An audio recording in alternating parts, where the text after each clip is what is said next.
kur ndalemi dhe e shiqojmë këtë pjesën e parë të surës, nëse muj me nda kështu, domethënë ato 3 ajetet e para, 3 vargjet e para të kësaj sure. Alhamdulillahi Rabbil Alamin, Ar-Rahmanir Rahim, Maliki Yawmiddin. Falënderimi dhe lavdi i takon Zotit të botrave, i cili është i gjithëmëshirshmi, mëshiruesi, i cili është sunduesi absolut i ditës së gjykimit.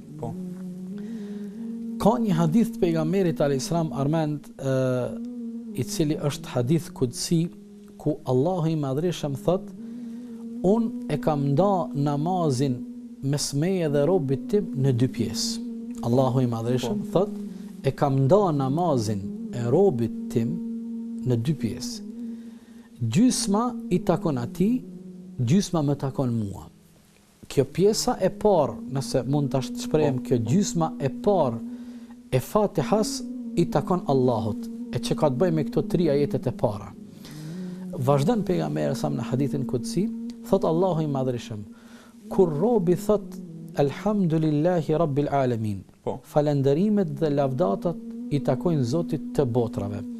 Atëherë Allahu i përgjigjet robit duke i thënë: Hamedani abdi.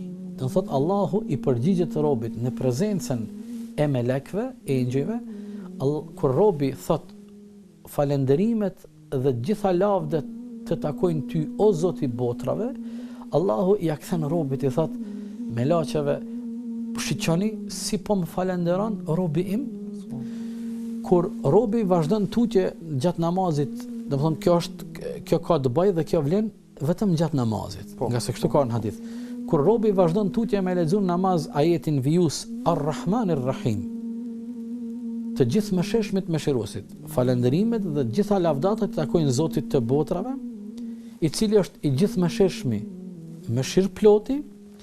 Allahu i Madhreshëm ja kthen përgjigjen robit në këtë rast me laçeve dhe i thot: Ethna alayya abdi, po më lavdron robi im, po më thur lavdata, lavde robi im. Pastaj kur robi vazhdon gjatë namazit me lexu ajetin vijus, ajetin 3, kur thot Maliki Yawmiddin, i cili është sunduesi absolut i ditës së gjykimit. Atëherë Allahu thot: Majjadani abdi, po më madhron robi im. Në thot kjo është ajo gjysma e parë e cila i takon Allahut. Do të thot nëse e ndajmë kaptinën Fatiha, ashtu sikur ka në hadith, gjysma që janë 3 ajetet e para janë për Zotin, ndërsa gjysma tjetër e mbetur, respektivisht ajetet e mbetura, i takojnë robit. De facto ato të cilat robi lexon janë kërkesa ekskluzive që Allahu i ka rezervuar që t'i përgjigjet robit.